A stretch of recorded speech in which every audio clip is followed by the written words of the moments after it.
ಕ್ವಿಕ್ಕಾಗಿ ಮಾಡುವಂಥ ಮಿಕ್ಸ್ಚರ್. ನಾನಿವತ್ತು ಅವಲಕ್ಕಿ ಖಾರ ಮಾಡ್ತಾಯಿದ್ದೀನಿ. ನೀವು ಎಲ್ಲ ಮಾಡಿರ್ತೀರಾ, ಆದರೆ ನಾನು ಯಾವ ಥರ ಮಾಡ್ತೀನಿ ಅಂತ ಈ ವಿಡಿಯೋಲಿ ಶೇರ್ ಮಾಡ್ತಾಯಿದ್ದೀನಿ. ಎಣ್ಣೆ ಕಾಯಕ್ಕೆ ಇಟ್ಕೊಂಡಿದ್ದೆ, ಅದಕ್ಕೆ 1 ಕಪ್ಪಷ್ಟು ಕಡಲೆ ಬೀಜ ಹಾಕಿ ಫ್ರೈ ಮಾಡಿ ತೆಗೆದಿಟ್ಕೊತಾ ಇದ್ದೀನಿ.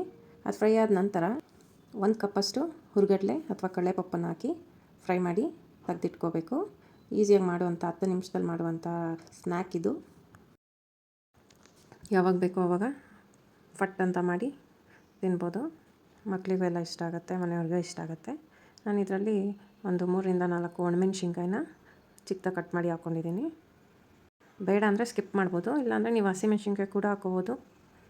ನಾನಿಲ್ಲಿ ಚಿಲ್ಲಿ ಪೌಡ್ರು ಕೂಡ ಉಪಯೋಗಿಸ್ತಾ ಇದ್ದೀನಿ ಕೊನೆಯಲ್ಲಿ. ಆದ್ರೂ ಇದನ್ನು ಒಂದು 3-4 ಕಟ್ ಮಾಡಿ ಹಾಕಿದ್ದೀನಿ. ಆಮೇಲೆ ಇಲ್ಲಿ ಬೆಳ್ಳುಳ್ಳಿ ಒಂದು 10 ಎಸ್ಲು ಮತ್ತು ಕರಿಬೇವನ್ನ ಹಾಕಿ ಫ್ರೈ ಮಾಡಿ ತೆಗೆದಿಡ್ತಾ ಇದ್ದೀನಿ. ಕರಿಬೇವು ಕೂಡ ಒಣಗಿರೋದನ್ನು ಹಾಕ್ಕೊಂಡಿದ್ದೀನಿ, ಯಾಕಂದರೆ ಸಿಡಿಯುತ್ತೆ ಅಂತ. ನೀವು ಬೇಕಂದರೆ ಫ್ರೆಶ್ ಆಗಿರೋಂಥ ಕರಿಬೇವು ಉಪಯೋಗಿಸ್ಬೋದು. ನೆಕ್ಸ್ಟ್ ಇಲ್ಲಿ ಅವಲಕ್ಕಿ ಹಾಕ್ಕೊಂಡಿದ್ದೀನಿ.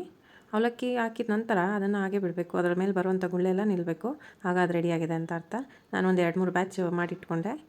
ಕೊನೆಯಲ್ಲಿ ಹಾಕಿದ್ರೆ ಅವಲಕ್ಕಿ ಚೆನ್ನಾಗಿ ಕ್ರಿಸ್ಪಿಯಾಗಿ ಬರುತ್ತೆ, ಯಾಕಂದರೆ ಎಣ್ಣೆ ತುಂಬ ಚೆನ್ನಾಗಿ ಕಾದಿರುತ್ತೆ. ಈಗ ಒಣ ಕೊಬ್ಬರಿನ ತುರಿದು ಹಾಕ್ಕೊಂಡಿದ್ದೀನಿ. ನೀವು ಬೇಕಂದರೆ ಸ್ಲೈಸ್ ಥರ ಕಟ್ ಮಾಡಿ ಕೂಡ ಹಾಕ್ಕೋಬೋದು. ಸ್ಲೈಸ್ ಥರ ಕಟ್ ಮಾಡಿದ್ರೆ ಮಕ್ಕಳೆಲ್ಲ ತೆಗೆದಿಟ್ಬಿಡ್ತಾರೆ ಅಂತ ಹೇಳಿ ನಾನು ತುರಿದು ಹಾಕ್ಕೊಂಡಿದ್ದೀನಿ. ಎಲ್ಲನೂ ಫ್ರೈ ಮಾಡ್ಕೊಂಡಿದ್ದಾದಮೇಲೆ ಅದಕ್ಕೆ ಚಿಲ್ಲಿ ಪೌಡರ್ ಮತ್ತು ಸಾಲ್ಟ್ ಹಾಕ್ಕೊಂಡಿದ್ದೀನಿ ರುಚಿಗೆ ತಕ್ಕಷ್ಟು. ನೀವು ಮಕ್ಕಳಿದ್ದಾರೆ ಖಾರ ತಿನ್ನಲ್ಲ ಅಂದರೆ ಚಿಲ್ಲಿ ಪೌಡರ್ ಕೂಡ ಸ್ಕಿಪ್ ಮಾಡ್ಬೋದು. ಕ್ರಿಸ್ಪಿಯಾಗಿರುವಂಥ ಅವಲಕ್ಕಿ ಖಾರ ರೆಡಿಯಾಗುತ್ತೆ. ಒಂದು ಅರ್ಧ kg ಅಷ್ಟು ಅವಲಕ್ಕಿ ಇದ್ದರೆ ಸಾಕು, ನೀವು ದಿಢೀರಂತ ಮಾಡ್ಕೋಬೋದು.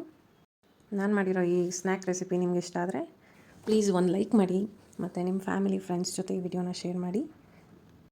ನನ್ನ ಚಾನಲ್ನ ಸಬ್ಸ್ಕ್ರೈಬ್ ಮಾಡ್ಕೊಳ್ಳಿ. ಫುಲ್ ವಿಡಿಯೋ ನೋಡಿದ್ದಕ್ಕೆ ಥ್ಯಾಂಕ್ ಯು.